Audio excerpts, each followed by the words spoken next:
No sé si conoceréis a Paco Muro. Yo no lo conocía hasta hace una semana, pero es el fundador y el presidente de la Otto Walter International, que es una consultora considerada como la consultora líder para la mejora de comportamientos directivos y comerciales.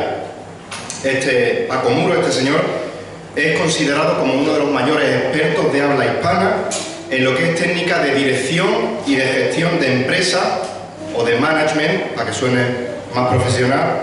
Y en 2015, que es lo que me llamó la atención, escribió, o alrededor de 2015, un libro titulado El jefe que no contaba chistes y el empleado que nunca se reía. Y como subtítulo tiene No más jefes irritantes ni empleados tóxicos.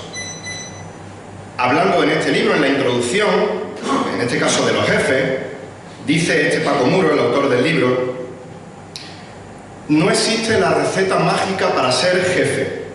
Al final es alguien que ayuda al equipo a conseguir resultados, consiguiendo el respeto, la admiración y el reconocimiento como profesional de todo su entorno. El que hace eso va bien. Hacer eso es muy difícil. Y hablando de la autoridad de este jefe, sigue diciendo, unos párrafos más adelante, dice: la autoridad te la da el equipo. Por eso comienzo el libro señalando que todos somos voluntarios. Y el director que no entiende hoy que dirige a voluntarios no se ha enterado de qué va la copla ahora mismo. Las ganas, la alegría y la aplicación son voluntarios.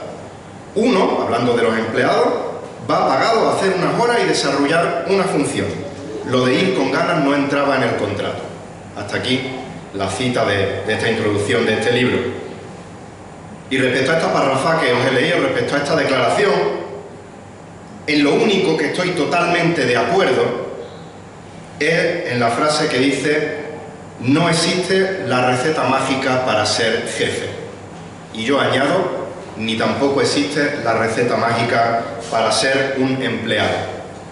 Pero si bien no existe una receta mágica para ser jefe, para ser empleado, para tener una relación exitosa en el trabajo, en el mundo laboral, si bien no existe una pócima que te la toma y de un momento a otro eres el jefe modelo o el empleado perfecto, sí existen instrucciones claras y precisas en la Biblia para lograr una buena relación entre jefe y empleado. Como digo, no mágicamente, sino con esfuerzo, con obediencia y, por supuesto, todo bajo la guía del Espíritu Santo. Como sabéis, estamos viendo de forma expositiva, de forma consecutiva, la carta del apóstol Pablo a los Colosenses, y hoy vamos a seguir leyendo el capítulo 3 a partir del versículo 22 hasta el primer versículo del capítulo 4, y en este texto veremos unas instrucciones para una relación exitosa entre empleador y empleado, entre jefe y trabajador. Así que, si queréis, podéis abrir vuestras Biblias, acompañarme a Colosenses capítulo 3, y vamos a leer desde el versículo 22 hasta el 4, versículo 1. Leo la versión de las Américas. Dice el apóstol Pablo, movido por el Espíritu Santo, Colosenses 3:22: siervos, obedeced en todo a vuestros amos en la tierra, no para ser vistos como los que quieren agradar a los hombres, sino con sinceridad de corazón, temiendo al Señor.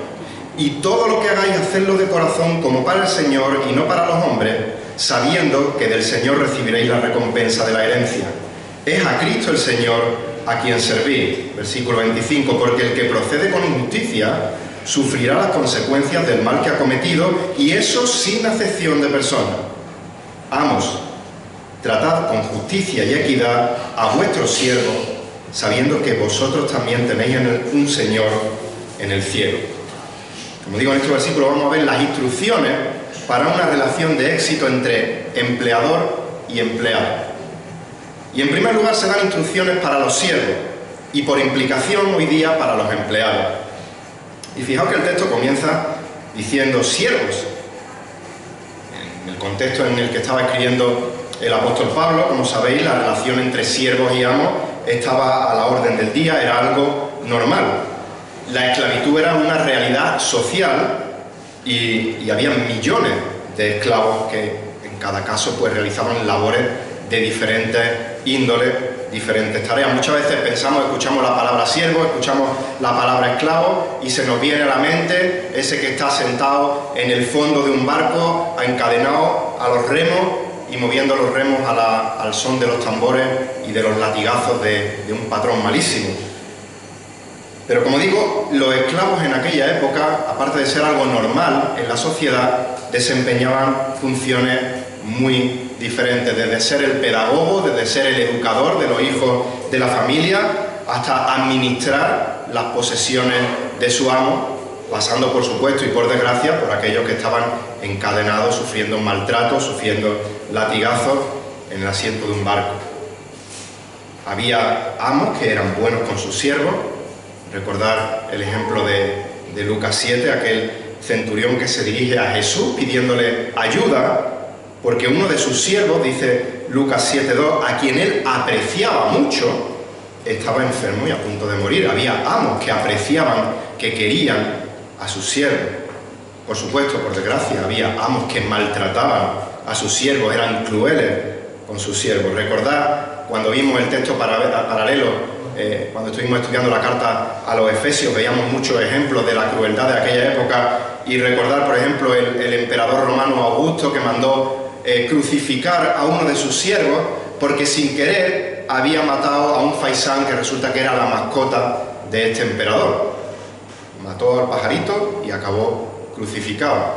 O por ejemplo, el estadista Cato escribió, y cito literalmente, los esclavos viejos deberían arrojarse a un basurero. Y cuando un esclavo está enfermo no hay que alimentarlo, no vale la pena gastar el dinero en ello. A los esclavos enfermos hay que desecharlos porque no son más que herramientas inútiles.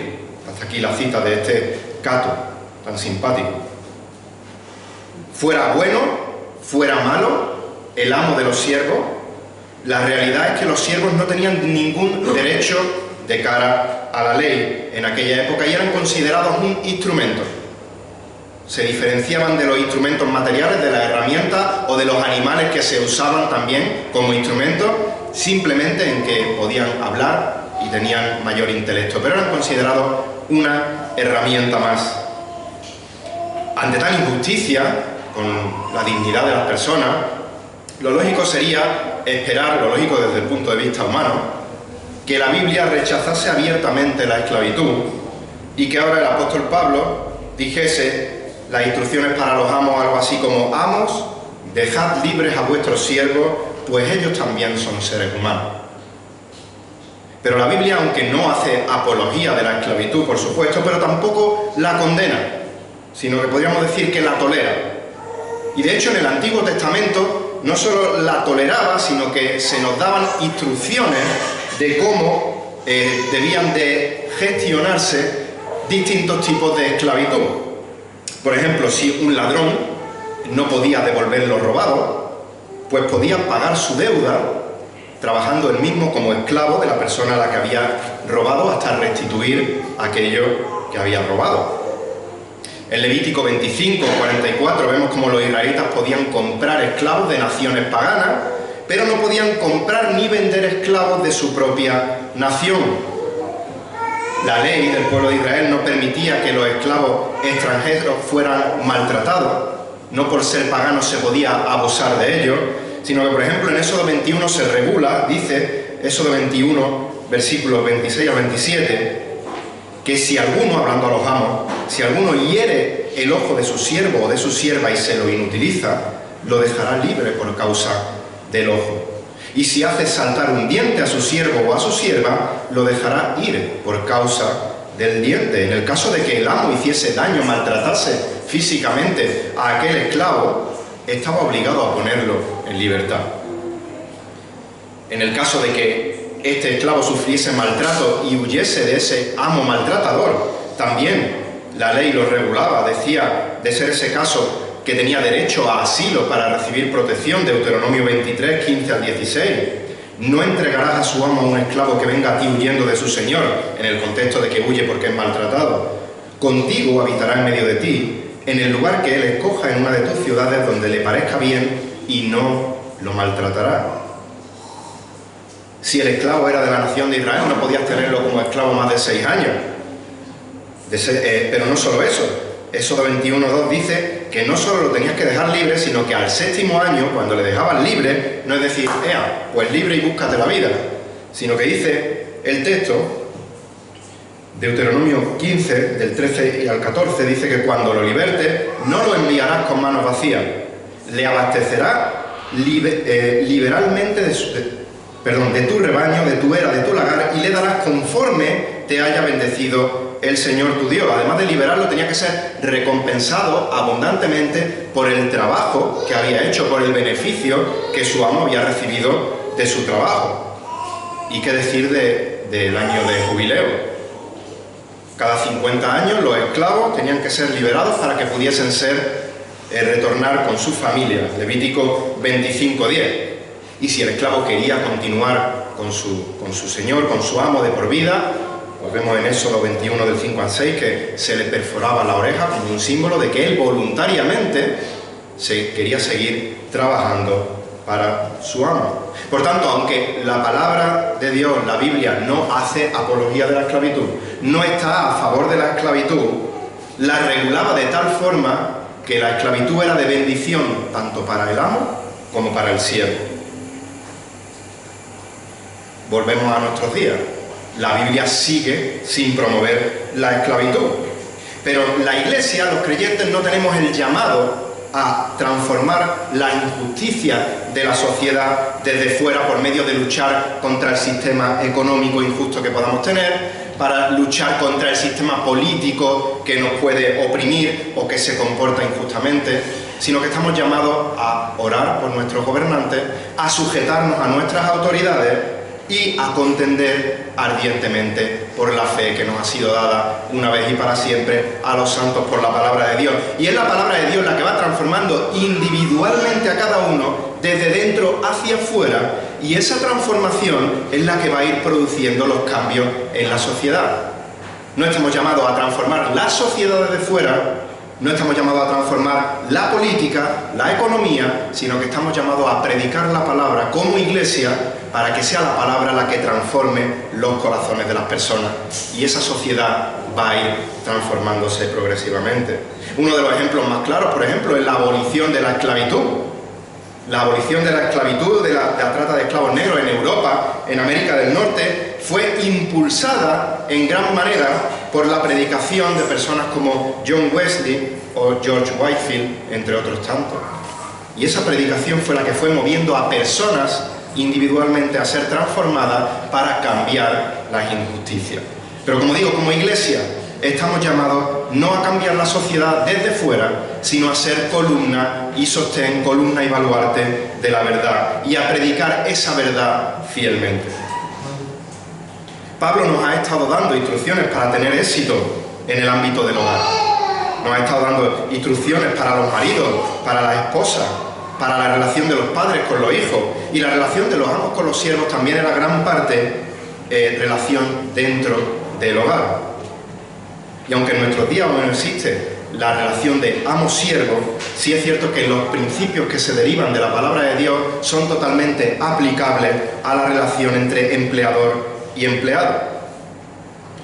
De la misma manera que Pablo ha escrito a los matrimonios, a la relación de padre e hijo, y vimos cómo eso fue algo revolucionario para la cultura de aquella época, eso fue un shock para aquel que escuchaba cómo podía decir que un marido tratase a su mujer así si las mujeres apenas tenían derecho, cómo tenían que tratar a los hijos si los hijos tampoco tenían derecho ninguno. Ahora es algo revolucionario el ver cómo el apóstol Pablo da normas para cómo se tienen que comportar aquellos que no tenían derecho ninguno, pero no solo eso, sino cómo tenían los amos que tratar a aquellas personas que no tenían derecho. Y en primer lugar se dirige a los siervos, y era increíble ver cómo alguien en un documento público, como podía ser una carta, tuviera la osadía de dirigirse a aquellos siervos que no tenían, como digo, derecho ninguno.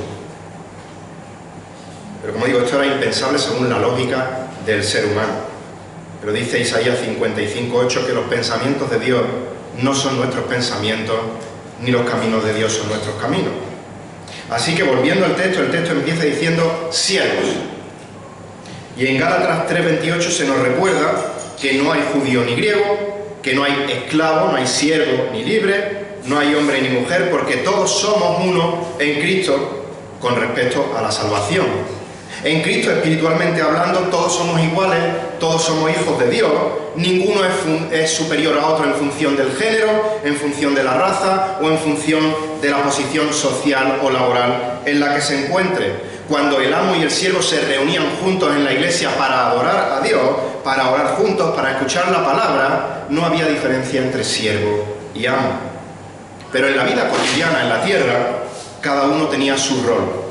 Cada uno tenía su posición en el trabajo. Y Pablo no le dice a los siervos: siervos, ahora que sois creyentes, además de quedar libres de la esclavitud del pecado, quedáis libres de la esclavitud laboral. Sino que le va a decir: ahora que sois libres en Cristo, siervos, obedeced en todo a vuestros amos. Algún siervo cristiano podía decir: mira, mi amo también es creyente, somos hermanos en Cristo, así que deberías de darme un trato preferente. Pero dice el apóstol Pablo en 1 de Timoteo, capítulo 6, versículos 1 y 2, que todos los que están bajo yugo como esclavos consideran a sus propios amos como dignos de todo honor, para que el nombre de Dios y nuestra doctrina no sean blasfemados. Y los que tienen amos que son creyentes, no les falten al respeto, porque son hermanos, sino sírvanles aún mejor, ya que son creyentes y amados los que se benefician de su servicio. Si hemos de sujetarnos a nuestros superiores, no creyentes, por amor al Señor, ¿cuánto más tendremos que hacerlo en el caso de que sean hermanos en la fe? Para que ese reflejo del carácter de Cristo se magnifique aún más y podamos incluso ser edificados mutuamente. Pero si no tenías la fortuna, si no tenías la suerte de tener un amo cristiano, siervos, obedeced en todo a vuestros amos. No solo a los amos que sean justos, no solo a los amos que sean buenos, no solo a los amos que nos traten con cariño, sino a vuestros amos, sean como sean. Trabajadores sujetados a vuestros jefes, sean como sean. Dice 1 de Pedro 2, versículos 18 al 21. Siervo, está sujeto a vuestros amos con todo respeto, no solo a los que son buenos y afables, sino también a los que son insoportables, porque esto haya gracia. Si por causa de la conciencia ante Dios alguno sobrelleva penalidades sufriendo injustamente, pues ¿qué mérito hay si cuando pecáis sois tratados con severidad, lo soportáis con paciencia? Pero si cuando hacéis lo bueno, sufrís por ello y lo soportáis con paciencia, esto haya gracia con Dios. Porque, aquí viene la explicación, para este propósito habéis sido llamados, pues también Cristo sufrió por vosotros. ¿Para qué propósito? Dejándoos el ejemplo para que sigáis sus pisadas. Jesucristo es nuestro estándar de obediencia a la voluntad del Padre, de obediencia a su palabra, pero también de sujeción a las autoridades que Él nos ha puesto, que Dios ha colocado sobre nosotros. Siendo Cristo la máxima autoridad, no dudó ni un momento sujetarse a la voluntad del Padre, siendo Él igual al Padre. En dignidad, en posición, se sujetó a la voluntad del Padre, fue obediente. Siendo Él la máxima autoridad, siendo Él Dios, no estimó el ser igual a Dios como algo a que aferrarse, se despojó a sí mismo, se añadió la humanidad a sí mismo, haciéndose hombre. Y como hombre se sujetó a aquellas autoridades que había en la sociedad de su época. Autoridades corruptas que le maltrataron, le condenaron injustamente y Él se sujetó a esa condena para dar su vida en la cruz del Calvario, para perdonarnos por nuestros pecados y para salvarnos de nuestra justa condenación en el infierno por la eternidad. Este es el ejemplo de obediencia, este es el ejemplo de sujeción, este es el ejemplo de amor sacrificado que tenemos que seguir todos aquellos que hemos sido salvados por la sangre preciosa de Jesucristo. Como dice, hemos leído en 1 de Pedro 2, 21, para que sigáis sus pisadas. Y si no tienes a Cristo en tu vida, sigue sus pisadas hasta la cruz del Calvario. Arrepiéntete de tus pecados, pídele que te perdone, que te dé fe para creer en Él, para arrepentirte de tus pecados y acéptale como Señor y Salvador para que te salve de esa justa condenación que mereces por la eternidad. en el infierno. Y una vez que haya sido salvado, continúa siguiendo sus pisadas. Los siervos tenían que sujetarse a sus amos en todo. Y de nuevo recalcamos, al igual que las mujeres sujetarse a los maridos, igual que los hijos sujetarse a los padres, en todo tiene una excepción.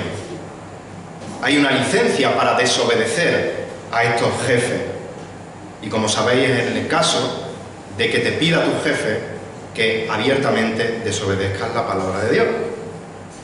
Que no hagas algo que la palabra de Dios te dice que hagas, o que hagas algo que la palabra de Dios condena abiertamente, prohíbe que hagas. En ese caso, debemos de obedecer a Dios antes que a los hombres, como dice Hechos 5:29. Es por ello que Pablo apunta un detalle en este texto cuando habla a los siervos en cuanto a su amo. Dice el versículo: siervos, obedecer en todo, ya tenemos la excepción, a vuestros amos en la tierra. Dice la Reina Valera: a vuestros amos terrenales. La autoridad de estos amos se circunscribe a las cosas de la vida terrenal, en este caso a las cosas del ámbito laboral. Pero los siervos, y por extensión todos los creyentes, que tengamos algún amo superior, algún jefe en posición de autoridad, algún supervisor, tenemos un amo celestial al cual sí debemos toda obediencia. Y podemos decir sin miedo que podemos y debemos obedecer a Dios en todo. Y ese todo sí que ya no tiene ninguna excepción como la de los amos. ¿Por qué? Porque sabemos, dice el Salmo 19, versículo 7, que la ley del Señor es perfecta. No hay error. Podemos obedecer la palabra de Dios sin miedo a equivocarnos, porque restaura el alma. El testimonio del Señor es seguro, hace sabio al sencillo. Los preceptos del Señor son rectos, no se van a torcer a un lado o a otro, podemos obedecerlos todos. Y encima alegran al corazón. El mandamiento del Señor es puro, que alumbra los ojos. El temor del Señor es limpio, que permanece para siempre. Los juicios del Señor son verdaderos. ¿Cuántos de ellos? Dice, todos ellos son justos.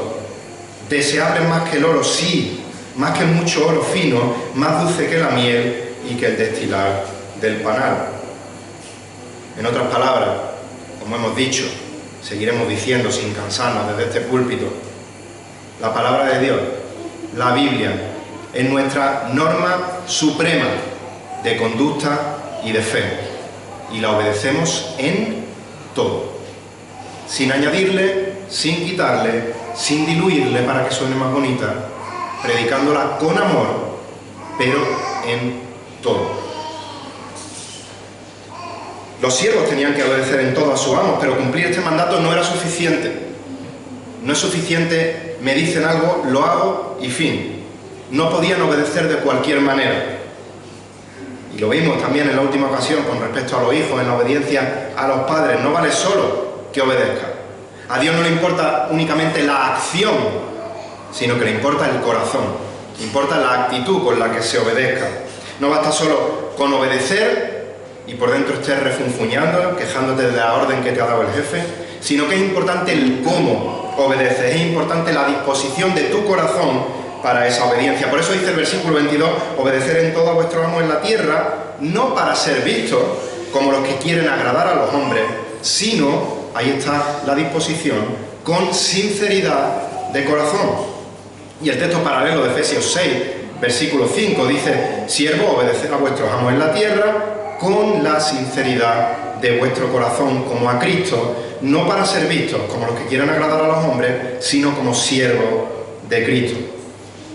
Cuando uno está en un puesto de trabajo, sea un trabajo más agradable o más desagradable de hacer, tienes que hacerlo con la mayor excelencia, buscando glorificar a Dios con todo lo que hacemos, independientemente de si hay testigos o no que vean lo que estamos realizando. Hay un programa de televisión que la mayoría, si no todos, conoceréis, se llama El Jefe Infiltrado.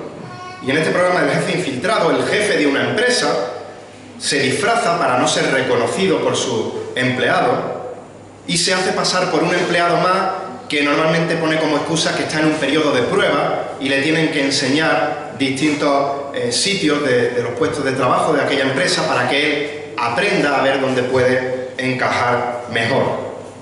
El objetivo de este jefe disfrazado es ver qué necesidades, ver desde dentro de la empresa, qué necesidades tiene su empresa para poder cubrir las carencias, para ser más productivos, pero también para ver cómo se comportan los trabajadores cuando nadie les ve. Y la verdad es que es raro el programa en el que uno de los trabajadores no hace trampas en su puesto de trabajo o en el que pone a caer del burro a su jefe. Los creyentes nos tenemos que caracterizar por ser trabajadores confiables. Nuestro jefe, con nuestro testimonio, con nuestra forma de trabajar, tienen que ver que somos confiables, que vamos a realizar nuestro trabajo con la misma calidad, tanto cuando está el jefe presente como cuando nadie ve lo que estamos haciendo. Si estamos en un puesto de trabajo en el cual podemos promocionar a una categoría mejor y tienen que ver cómo hacemos nuestro trabajo para ser promocionados, por supuesto que debemos de hacerlo y nos tienen que ver hacerlo, pero en el amor, en la guerra y en el trabajo no vale todo.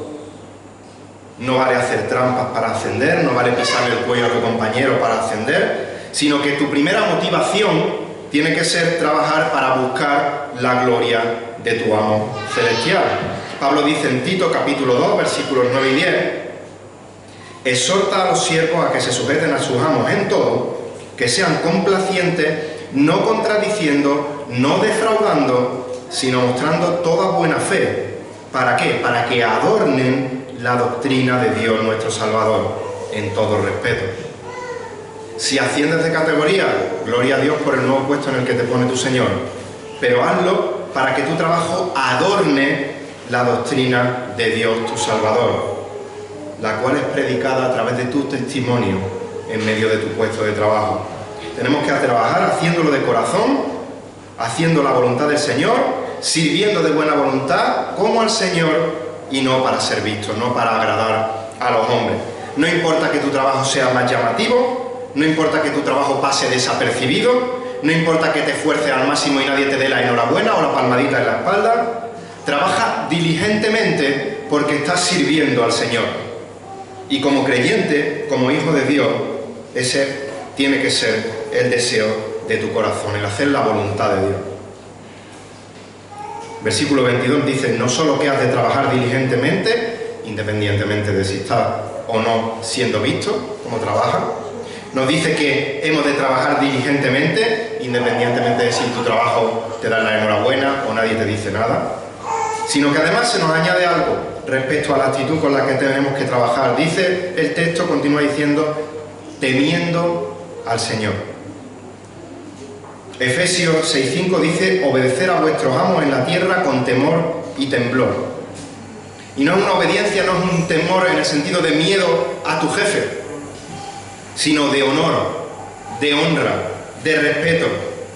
Y si tu jefe, tu jefa, no es la persona más honorable, si no es la persona más respetable, aún así le respetas, porque te sujetas a una autoridad que está por encima de tu jefe, que es al Señor, el cual te ha permitido a ti estar en tu puesto de trabajo y el cual ha colocado a tu jefe o a tu jefa en la posición de autoridad sobre ti. Así que Dios tiene la autoridad soberana sobre todo, nos sometemos a su autoridad con temor y temblor, con respeto y reverencia. Y no olvidemos, Proverbios 1:7, que el temor del Señor es el principio de la sabiduría. Así que cuando te sujetas a la palabra de Dios en todos los ámbitos de tu vida, incluye el ámbito laboral, con temor y temblor a lo que dice nuestro Señor, que sepas que estás viviendo sabiamente. Muchos ven el trabajo como un castigo divino, pero tenemos que tener en cuenta que el trabajo es una bendición del Señor. Antes de la caída de Adán, Dios puso a Adán para trabajar en el huerto del Edén, para que lo trabajase, para que lo guardase. Y si bien es cierto que con la caída, con la maldición, afectó a todos los ámbitos de la existencia, incluido el ámbito del trabajo, Génesis 3:17 dice, maldita sea la tierra por tu causa, con trabajo comerás de ella todos los días de tu vida, espinos y abrojos te producirá, comerás de las plantas del campo y con el sudor de tu rostro comerás pan. La maldición afectó a la forma de trabajar. No olvidemos que el trabajo en sí es una bendición de Dios para con el hombre. Y como hijos de Dios tenemos que estar agradecidos por el trabajo que Dios nos da. Y una de las formas de darle las gracias a Dios por ese trabajo es obedecer a los mandamientos de Dios en cuanto a la forma de trabajar. ¿Por qué tenemos que trabajar honorablemente? Porque Dios lo dice, y punto. Pero Dios, que es rico en misericordia, no dice y punto, sino que encima nos da un incentivo para trabajar como Dios manda, nunca mejor dicho. Versículo 24, sabiendo que del Señor recibiréis la recompensa de la herencia. Algunas empresas dan una paga extra o añaden un extra al trabajo, al trabajador, porque hay un exceso de producción en positivo, porque la producción es buena, porque se ha conseguido beneficio y le dan una parte de ese beneficio al trabajador. Antes se estilaba en la mayoría de los trabajos el darle a los empleados una cesta de Navidad como incentivo, como premio por el buen trabajo realizado a lo largo del año. Pero aunque la lata de melocotón y de piña en almíbar era muy deseada que llegase, se recibía con mucho agrado, con mucha ilusión, no hay comparación con el incentivo que Dios nos da para que obedezcamos su palabra, sabiendo que del Señor recibiréis la recompensa de la herencia. La recompensa en nuestro puesto de trabajo, en el caso de que la haya, es temporal. Pero la recompensa que Dios nos promete, y Dios no es hombre para mentir, es una recompensa eterna. Ninguna cosa que hagas para Dios, sea vista por tu jefe o no, sea vista por tus compañeros o no, sea agradecida por los que te rodean o no, cualquier cosa que hagamos para el Señor no pasa desapercibida delante de nuestro Dios. Así que hagámoslo todo para Dios con corazones sinceros, buscando glorificarle a Él. Y aunque tenemos que estar agradecidos por esa recompensa, por ese incentivo impagable, recordemos que no obedecemos por lo que recibimos, sino que el apóstol Pablo nos dice, recordad, no se os vaya el punto de mira. Sí, hay un incentivo, pero recordad, versículo 24, es a Cristo el Señor a quien servís. Esa es la motivación. En último término es Cristo, es el Señor de señores, es el Rey de reyes a quien servimos, y esa razón es lo suficientemente razonable para dar lo mejor de nosotros al trabajar. Y si Pablo nos ha dado un incentivo para que hagamos lo que tenemos que hacer, también nos da una advertencia para cuando no hacemos lo que tenemos que hacer.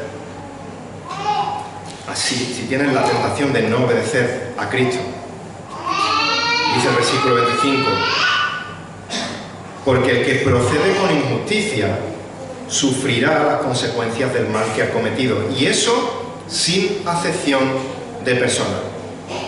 Aquí no hay enchufe, aquí no hay posición de autoridad una sobre otra.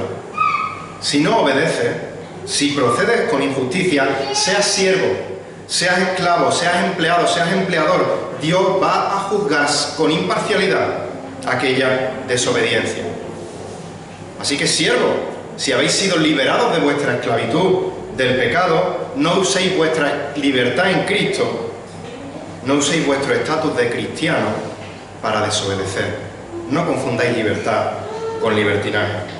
Y si desobedeces, que sepa que sufrirá las consecuencias del mal que has cometido. Estamos viendo en esta mañana, en el texto que acabamos de leer, instrucciones para una relación de éxito entre siervo y amo, entre empleador y empleado. En primer lugar, se han dado instrucciones para los siervos y por implicación y por extensión para los empleados. Y en segundo lugar, se van a dar instrucciones para los amos y por extensión para los jefes, para aquellos que están en una posición de autoridad, para aquellos que tienen debajo de ellos gente a su cargo. Versículo 1 del capítulo 4. Amos, tratad con justicia y equidad a vuestros siervos, sabiendo que vosotros también tenéis un Señor en el cielo. En este punto vamos a ser mucho más breves. Y vamos a ser más breves por dos motivos. Uno, porque como veis, el apóstol Pablo es mucho más breve, utiliza un solo versículo para explicar estas instrucciones a los amos.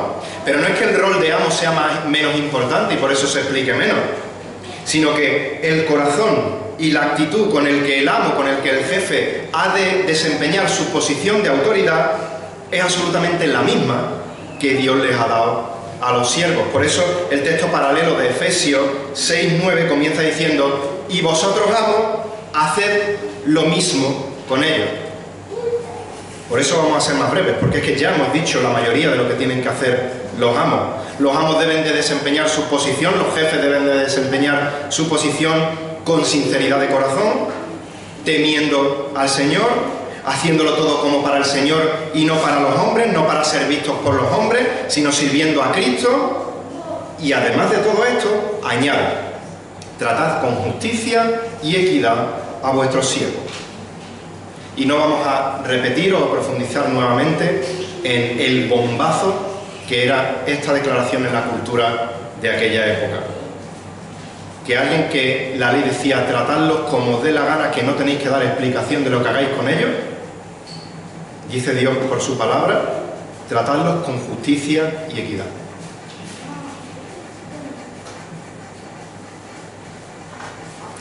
No basta solamente con que el trabajador tenga condiciones laborales legales y justas, sino que además el trato al trabajador también tiene que ser adecuado. Efesios 6:9 añade: y dejad las amenazas. Es muy importante el modo en que la persona puesta por Dios en una posición de autoridad ejerce dicha autoridad. Y esto no significa que el jefe no ejerza autoridad sobre un empleado. Esto de dejar las amenazas no significa que un supervisor no pueda dar un toque de atención a un empleado que no está desempeñando correctamente su trabajo, o incluso que el jefe despida a un trabajador incompetente. Si un trabajador no está ejerciendo el trabajo por el que ha sido contratado, si está incumpliendo el contrato que ha firmado, tiene todo el derecho el jefe de despedir a ese trabajador. Eso es tratar con justicia y con equidad a ese trabajador. Tratar con justicia y equidad dejando las amenazas implica que esa persona puesta en posición de autoridad no ejerce por la fuerza su autoridad, no abusa de su autoridad para sacar provecho, no comete ninguna ilegalidad en la contratación de la persona, no demanda algo ilegal o fuera de lo que está el trabajador contratado para que haga ese trabajador. Y por supuesto no lo trata con desprecio ni con altivez, porque yo soy tu jefe y tú eres un subordinado. Que en la época de Pablo los siervos no tuviesen derecho ante la ley no implicaba que los siervos estuviesen desamparados por Dios, ni mucho menos. Dice Santiago, capítulo 5, versículos 1 al 4. Santiago 5, versículos 1 al 4. Oíd ahora, ricos, llorad y aullad por las miserias que vienen sobre vosotros. Vuestras riquezas se han podrido, vuestras ropas están comidas de polilla. Vuestro oro y vuestras platas se han oxidado. Su herrumbre será un testigo contra vosotros y consumirá vuestra carne como fuego. Es en los últimos días que habéis acumulado tesoros. Mirad el jornal de los obreros que han segado vuestros campos y que han sido retenidos por vosotros. Este jornal que ha sido retenido clama contra vosotros. El clamor de los segadores ha llegado a los oídos del Señor de los ejércitos. Delante de Dios no estaban desamparados los trabajadores ante un amo injusto. Si tú estás en una posición de autoridad y te sientes tentado a ejercer tu autoridad de forma inadecuada, recuerda que tú también tienes, como dice el texto, un Señor en el cielo, al cual vas a tener que dar cuenta. Y recuerda que aquí también se te aplica el versículo que se ha dicho a los siervos. Capítulo 3, versículo 25, el que procede con injusticia sufrirá las consecuencias del mal que ha cometido. ¿Por qué? Porque dice el texto eso sin acepción de persona. Si tienes un puesto de autoridad yendo más allá de meramente cumplir con el expediente, de cumplir con tu labor con tus subordinados, en la medida de lo posible siempre has de buscar el bienestar de estos. Has de buscar sus mejores intereses al mismo tiempo de buscar los mejores intereses para tu empresa, para tu negocio. De la misma manera que el siervo podía testificar de su Salvador a su amo por medio del desempeño de su trabajo, de la actitud correcta al trabajar, el amo, el jefe, el empleador, el supervisor, puede ser perfectamente utilizado por Dios para dar testimonio a sus empleados y que ellos conozcan el Evangelio y puedan entregar sus vidas a Cristo. Concluimos.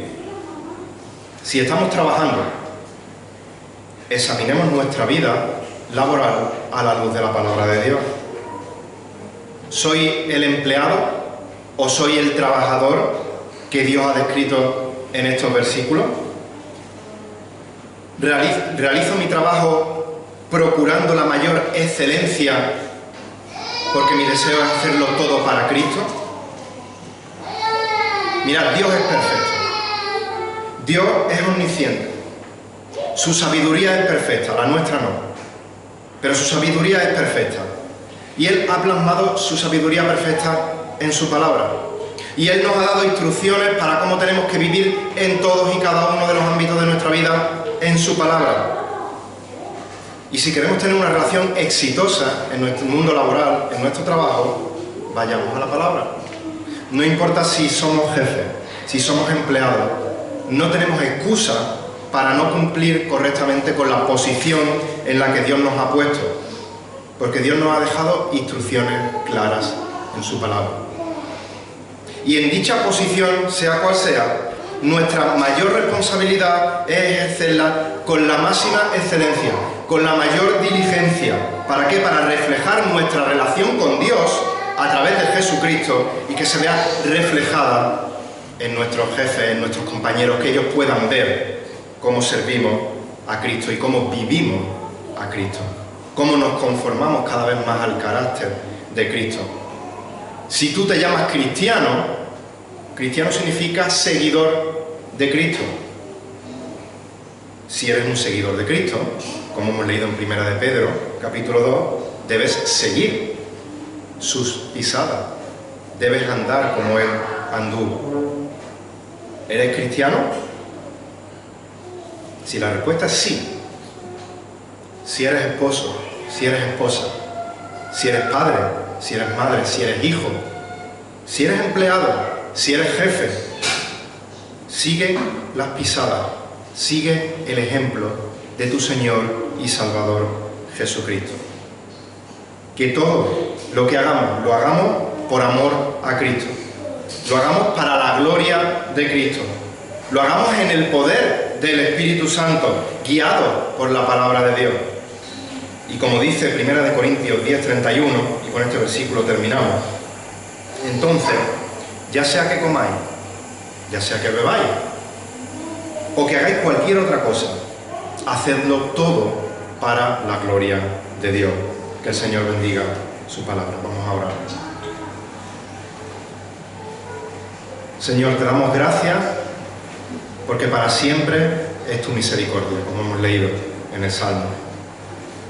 Y por tu misericordia, por tu gracia, siendo nosotros pecadores que no merecíamos nada de ti, lo único que merecíamos es nuestro justo castigo por nuestro pecado en la condenación eterna. Por tu misericordia, por tu gracia, enviaste a tu Hijo Jesucristo como sacrificio perfecto para salvarnos. Gracias porque Cristo vivió la vida perfecta que ninguno de nosotros podía vivir. Gracias porque Cristo murió la muerte que nosotros merecíamos morir. Y gracias porque Jesucristo resucitó al tercer día con poder como estaba escrito. Y gracias porque Jesucristo está ahora a tu diestra, intercediendo por nosotros. Gracias por tu precioso Evangelio, Señor. Y te pedimos que nos ayudes a día a andar en las pisadas de tu Hijo Jesucristo, a ser conformados cada día más y más al carácter de tu Hijo Jesucristo, que tu palabra vaya transformando nuestros corazones para ser más como tu Hijo Jesucristo, y que no lo hagamos por el incentivo de la salvación eterna que tú nos das, que no lo hagamos por el incentivo de tener una vida bendecida en la tierra, sino que nuestro incentivo sea porque es a Cristo a quien servimos, porque somos esclavos de Cristo, porque tú nos salvaste de la esclavitud del pecado y voluntariamente nos sujetamos a la esclavitud preciosa, a Cristo, a nuestra cabeza como iglesia, a nuestro Señor y a nuestro Salvador. Que tu palabra, Señor, moldee nuestros corazones, que traiga salvación a aquel que no te tiene, Señor, y a los que hemos sido salvados por tu gracia, por tu misericordia, que nos ayuda a vivir vidas piadosas que te agraden y que te glorifiquen cada día con lo que hagamos. A ti sea la gloria, en el nombre de Jesucristo. Amén.